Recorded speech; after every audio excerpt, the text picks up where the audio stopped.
అందరికి నమస్తే. నిన్న ఇక్కడనే నిమ్స్ హాస్పిటల్లో చనిపోయిన గిరిజన విద్యార్థిని. ఆమె గురుకుల హాస్టల్లో ఉండే. మీకు తెలుసు ఆ ఇన్సిడెంట్ అంతా కూడా. వాంకిడి ఆసిఫాబాద్ కాన్స్టిట్యున్సీ అమ్మాయి చనిపోయిన సంగతి కూడా తెలుసు. ఆమెను వాళ్ళ సొంత విలేజ్ బాధ అనే విలేజ్ అక్కడ విలేజ్‌కి తీసుకుపోయినరు. చాలా రహస్యంగా తీసుకుపోయినరు. ఎవ్వరికి ఇక్కడ ప్రతిపక్ష నేతలు ఈ విషయం వాళ్ళ వీళ్ళు వస్తారేమోనని చాలా రహస్యంగా తీసుకుపోయారు. అంత భయం ఎందుకో అర్థం కాలేదు. ఇప్పుడు ఒక రిపోర్ట్ ఇచ్చారు కలెక్టర్. అక్కడ ఉన్న కలెక్టర్ కమిటీ అంటే ఒక రిపోర్ట్ ఇచ్చింది. ఆ రిపోర్ట్ చూసిన తర్వాత వీళ్ళ బాధ్యత ఏంది అనేది అర్థమైంది. వీళ్ళు ఇంత బాధ్యత రహితంగా ఉన్నారు. ఇప్పుడు ఒక విధంగా కొంతమంది అనుకున్నారు, ఈ అమ్మాయి చనిపోతే సరేలే ఏదో మరి నిజంగానే ఫుడ్ పాయిజన్ అయినా కాదో అని. కానీ వాళ్ళు ఇచ్చిన రిపోర్ట్ చూసిన తర్వాత 100% ఫుడ్ పాయిజన్ అని అర్థమవుతుంది. 100% ఫుడ్ పాయిజనే. వీళ్ళ బాధ్యత రహిత్యం. ఇప్పుడు మిస్టేక్స్ జరగొచ్చు. ఆ మిస్టేక్‌ని సరిదిద్దుకోవాలి. కానీ ఇక్కడ ఏమైందంటే మిస్టేక్స్ మాకు సంబంధం లేదని తప్పించుకున్నారు. నేను చూపిస్తా చూడండి ఏమేం కథలు చేస్తున్నారు వీళ్ళు. ఒక రిపోర్ట్ ఇచ్చిండ్రు వీళ్ళు. ఏం రిపోర్ట్ ఇచ్చిండ్రు? ఇంకో వాంకిడి గిరిజన ఆశ్రమ బాలికల పాఠశాల 29న జరిగిన ఆహార కలుషిత ఘటనపై అడిషనల్ కలెక్టర్ నేతృత్వంలో ఏర్పాటైన కమిటీ కలెక్టర్కు నివేదిక సమర్పించింది. కమిటీ కలెక్టర్కు ఇచ్చిన నివేదిక. ఈ నివేదికలో నిన్న మరణించిన శైలజ ఆరోగ్య పరిస్థితిపై ప్రత్యేకంగా ప్రస్తావించారు. ఏమని? ఇంతకుముందే గ్యాస్ట్రో ఇంటెస్టినల్ ఇన్ఫెక్షన్ సమస్యతో సిఎస్ శైలజ చికిత్స తీసుకున్నట్లు మా దృష్టికి వచ్చింది. చూసినరా? 30 మంది ఆ రోజు హాస్పిటల్లో పడ్డలు 30 మంది. 30 మందిలో ఈ అమ్మాయిని వీళ్ళందరినీ ఈమెతో పాటు ఇంకో ఇద్దరిని ఆసిఫాబాద్లో అక్కడ గవర్నమెంట్ హాస్పిటల్ ప్రైవేట్ హాస్పిటల్ 4 రోజులు తిప్పిరాడ ఎవరు తెలియద్దని, హైదరాబాద్ తీసుకురావద్దని. లాస్ట్కి మొత్తం పాన మీదకి వచ్చిన తర్వాత కోమలకి వెళ్ళిపోయిన తర్వాత పట్టుకొచ్చింది వీడికి.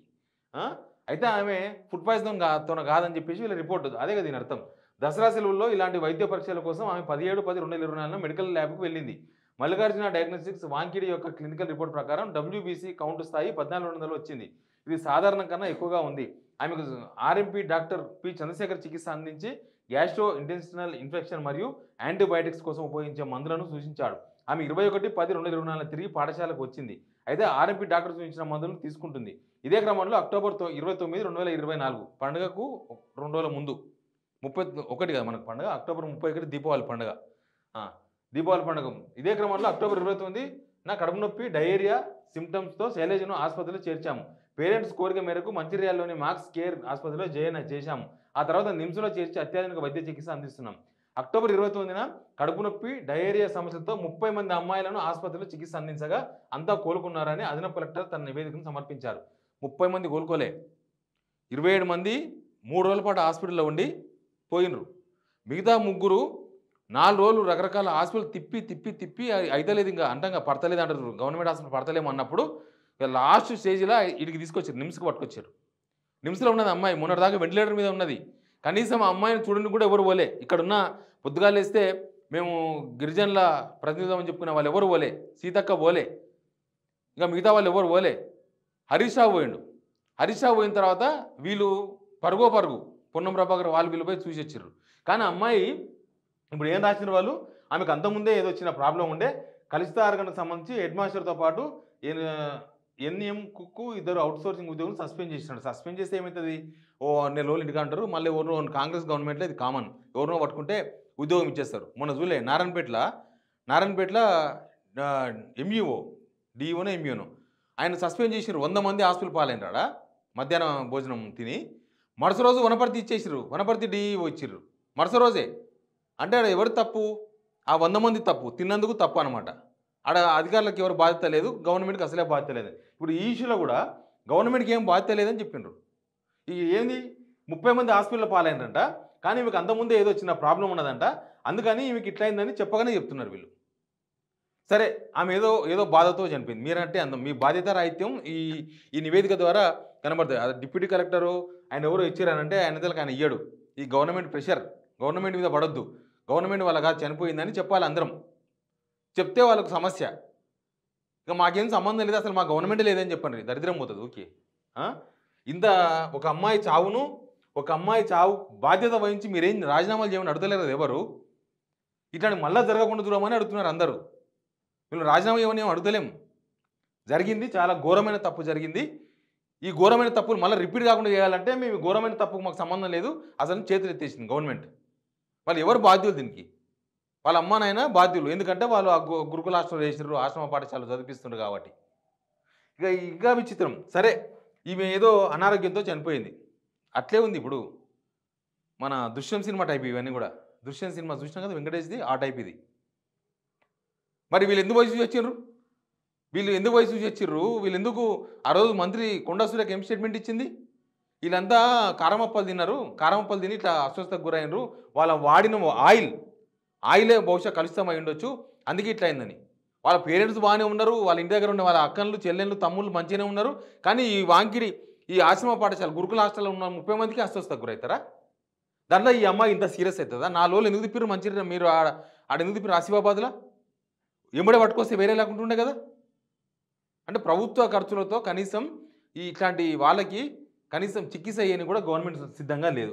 సరే ఏమీ జరగలేదు మీరంటే అనుకుందాం, అంతా ఏదో జరిగింది. ఈమె ఆసిఫాబాద్ ఎమ్మెల్యే కోవా లక్ష్మి పోవాలే కదా. ఇప్పుడు మంత్రి గిరిజన సామాజిక వర్గానికి గిరిజన తెగకు సంబంధించిన సీతక్క పోదు. ప్రతిపక్షాలు ఉన్నప్పుడు మాత్రం పోయి దువ్వెన్న దువ్వుడు, కటింగులు చేసుడు, పెద్ద మూడలు ఎత్తుకొని ఏదో దాసనారాయణరావు సినిమాలో విజయశాంతి లాగా తిరుగుడు, అక్కడిక్కడ ఏర్లు దాటుకుంటా అవన్నీ చేసిండ్రు ఆమె. అవన్నీ చూసి జనం బోల్తా పడ్డారు. ఇప్పుడు ఏంది? ఇప్పుడు ఈమె ఎమ్మెల్యేనే కదా.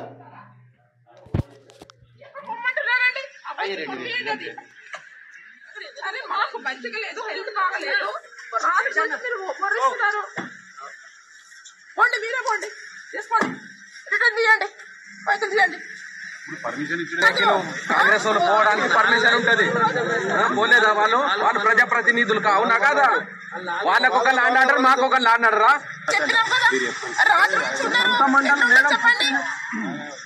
చెప్పండి. మరి వాళ్ళ ఒకటే వెహికల్ పోయిందా? ఇది చెక్ పోస్ట్. ఆ బాధ అనే విలేజ్ అమ్మాయిని తీసుకుపోయింది కదా, అక్కడ ఆ విలేజ్ చెక్ పోస్ట్ ఇది. ఇంకా మళ్ళీ ఈరోజు కాన్స్టిట్యూషన్ డే జరుపుకుంటున్నాం మనం. ఒక అమ్మాయి చనిపోతే ఎవరు పోవద్దు అనమాట. వీళ్ళ సిస్టమ్ బాగుంది అబ్బా, అసలు వీళ్ళ సిస్టమ్ సూపర్ ఉంది. ఎవ్వరు పోవద్దు. ఎవడైనా బాధితుడు ఉంటే వాడే చచ్చిపోవాలి కుమిలిపోయి, కానీ ఎవడు పోవద్దు, ఎవడు ఓదార్చొద్దు. మనం చూస్తున్నాం కదా, ఈడ కూడా చూసినాం కదా, కొండారెడ్డిపల్లిలో కూడా చూసినాం. మాజీ సర్పంచ్ సాయిరెడ్డి ఆత్మహత్య చేసుకుంటే కనీసం ఎవడు పోయే దిక్కు లేదు, కాదు ఎవరిని పోనీయలేదు. మొత్తం బారికేలు పెట్టేసి ఎక్కడిదక్కడ మొత్తం బారికేలు వేసి కట్టేసారు. అదే అంటున్నా, ఎవడైతే వీళ్ళు హింస పెడతారు వీళ్ళదే తప్పు. ఆ అమ్మాయి తిన్నది, వీళ్ళు పెట్టిన తిండి తినే ఆమెకు ఫుడ్ పాయిజన్ అయింది. ఆ గురుకుల హాస్టల్స్ వీళ్ళు పెట్టిన తిండి తినే కదా 30 మందికి అయింది. 30 మందికి ఎందుకు అయింది మరి? ఈమె ఆల్రెడీ వైద్యం తీసుకుంటున్నది, మరి మళ్ళీ ఎందుకు వామిటింగ్స్ వచ్చినాయి? మళ్ళీ ఎందుకు ఆ 30 మందిలో ఈ అమ్మాయి ఉన్నది? చిన్న లాజిక్ కదా ఇది. సరే ఈమెకు ఆరోగ్యం బాగాలేదు, మంచిదే. ఈ 30 మందిలో ఆమె ఎందుకు ఉన్నది? ఒకవేళ ఆ రోజు వీళ్ళు తిన్న ఫుడ్ రిపోర్ట్ ఎక్కడుంది? గవర్నమెంట్ ఒకవేళ ఆ ఫుడ్ మంచిగా ఉన్నది, వీళ్ళు కారమప్ప తిని అట్లా పాడైంది అనుకుంటే, వీళ్ళ ఆరోగ్యం పాడైంది అనుకుంటే, మీ హెల్త్ రిపోర్ట్ ఎక్కడుంది? మీ హెల్త్ మినిస్టర్ ఏడున్నాడు? పోయి చూసి వచ్చిండు ఆడ పోయి? మీ ఎమ్మెల్యే పోయి కనీసం ఎవరన్నా పోయి తినొచ్చిర్రా? మీ ఎవరన్నా మంత్రులు పోయి ఆడ పోయి తినొచ్చిర్రా? పూట చూపించిర్రా ఏమన్నా? లాస్ట్కి అమ్మాయి చావును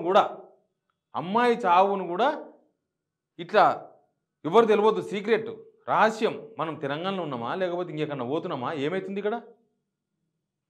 వదలండి పోని. ఆ ఎమ్మెల్యేకి బాధ్యత ఉంది, ఆమె పోతుంది. ఎమ్మెల్యే పంపియండి, ఏమవుతుంది? ఎమ్మెల్యే పోతే నిజాలు బయట తెలుస్తాయని ప్రతిదీ జరుగుతుంది. కొడంగల్ కాడ లొల్లి అయితే ఆడెవరు పోవద్దు, ఆడ బాధితుల తరఫున ఎవరు మాట్లాడద్దు. కొండారెడ్డిపల్లి ఏమైనా జరిగితే ఎవరు పోవద్దు. ఇప్పుడు ఈ అమ్మాయి చనిపోతే ఆ బాధ అనే విలేజ్కి ఎవరు పోవద్దు. ఇదెక్కడి సాంప్రదాయమో, ఇదెక్కడి ప్రజాపాలనో ఏమో ఎవరు అర్థం చేసుకోవాలి దీన్ని? కానీ అమ్మాయి చావును వేరే కారణం చూపిస్తున్నారు చూడండి. ఇంకా ఇంతకన్నా చండాలమైన రాజకీయం, నీచ రాజకీయం అని ఉంటుందా? లేకపోతే మీరే తీసుకొని పోండి. మీరే ఎప్పుడో 29 జరిగింది, ఇప్పటిదాకా మీరు ఓ ప్రజా సంఘాలను వాళ్ళను వీళ్ళు ఒక కమిటీ ఎందుకు తీసుకోలేదు? మీరు ఒక అఖిలపక్ష సమావేశం పెట్టుకొని ఉన్నారు, ఎందుకు పెట్టుకోలేదు? నిజాలు బయటపడతాయన్నా? ఇప్పుడు కూడా పోనిస్తలేరు. చూసినరా? దొంగతనంగా నిమ్స్ నుంచి అమ్మాయి డెడ్ బాడీని తీసుకుపోయారంటే వీళ్ళు ఏం అర్థం చేసుకోవాలి? ఇంకా ప్లీజ్ సబ్స్క్రైబ్ సిగ్నల్ టీవీ.